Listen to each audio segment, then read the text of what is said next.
كيف انتهى المطاف بأكثر آليات الجيش النازي اعتمادية في ميدان حرب 67 في حرب النكسي؟ وما هي الدولة العربية الوحيدة التي أدخلتها في صفوف الخدمة؟ يا ترى كيف تحولت هاي الدبابة من مشروع آلية لدعم قوات المشاة إلى أكثر المدمرات اعتمادية في قوات ألمانيا النازية؟ وليش هاي المدمرة بالأخص توسطت قلادة هالونين؟ يا ترى شو قصة هاي القلادة؟ اليوم رح نحكي عن المدمرة يلي دخلت الخدمة أيام الجيش النازي ولم تخرج حتى يوم نصر 6 أكتوبر عام 1973.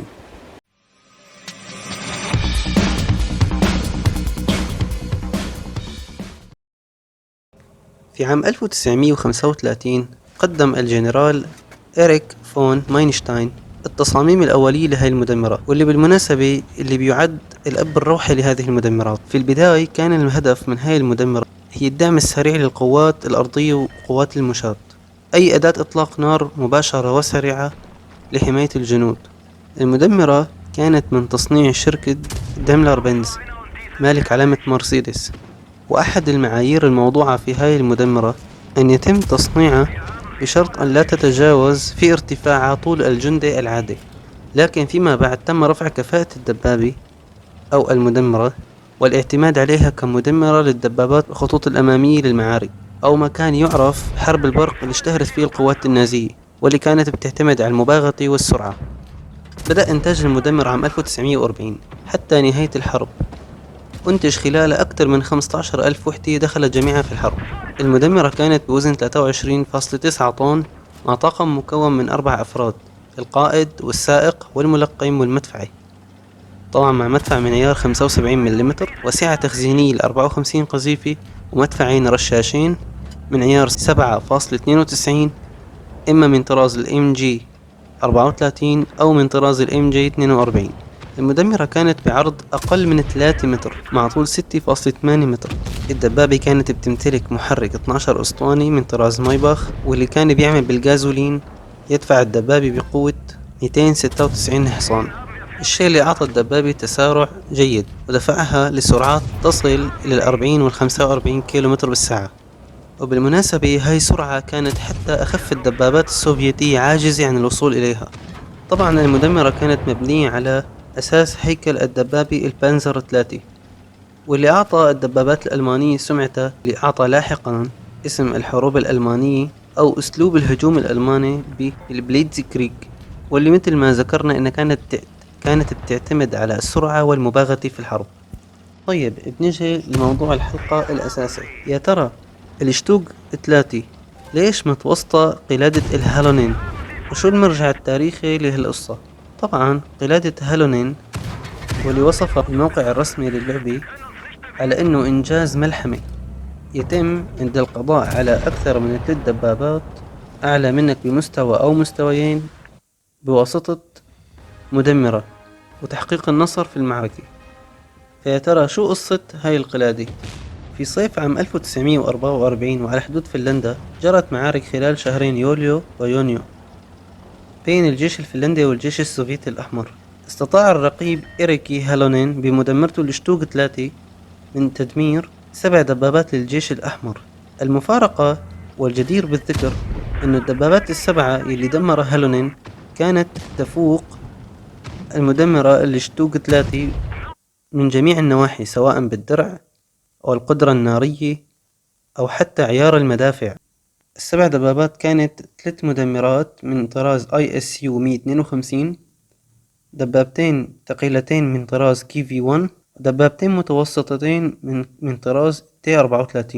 وبالمناسبة ال SU 152 تصنف على أنها مدمرة شديدة التدريع أو ثقيلة الدرع مع عيار 152 ملم أمام مدفع من عيار 75 ملم.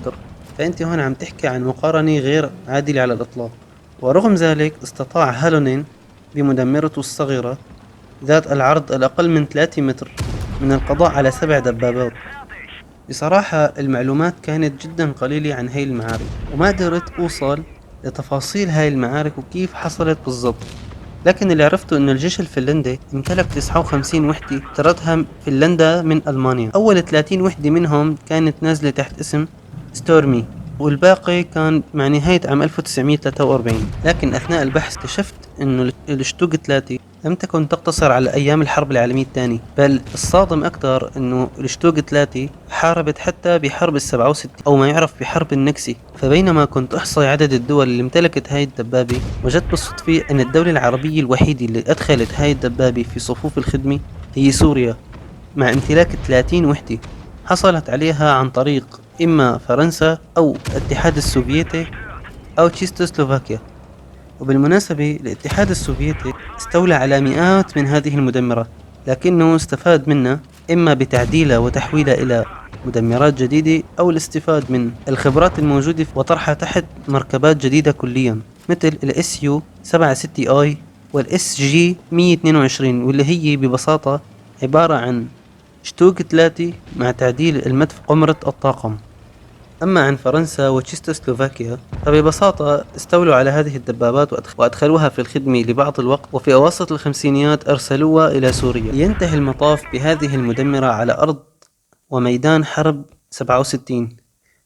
يعني المصادر بتحكي عن دخول الدبابة في الخدمة من عام 1940 ضمن الجيش النازي، خروجها من الخدمة بشكل رسمي عام 1973 إذان انتصار الدول العربية في حرب 6 أكتوبر أو 6 تشرين، أي أن هذه المدمرة شاركت في حرب 1967، ظلت في الخدمة حتى عام 1973 ليكون الجيش السوري هو آخر مشغل رسمي لهذه المدمرات في الخدمة. بنرجع لهالونين، الدبابة اللي قادها هالونين احتفظت فيها فنلندا حتى أواسط الستينات داخل أحد المتاحف الحربية. لكن القصة الحزينة ومع البحث قرأت أنها أصبحت لاحقا هدفا لتدريب القوات الفنلندية، يتم إجراء الاختبارات الاختراقية عليها. لكن في أحد صفحات موقع ريدت حصلت على صورة حديثة لشخص يقول أنه عثر على نفس المدمرة أو ما تبقى منها في أحد المنتزهات الفنلندية. وهيك بكون حكينا كل شيء لفيديو هذا اليوم. لا تنسوا ترك تعليقات مميزة أسفل الفيديو والاشتراك بالقناة إذا عجبكم محتوى قناتي. كان معكم أبو ناصر من قناة War Games Forever، والسلام عليكم.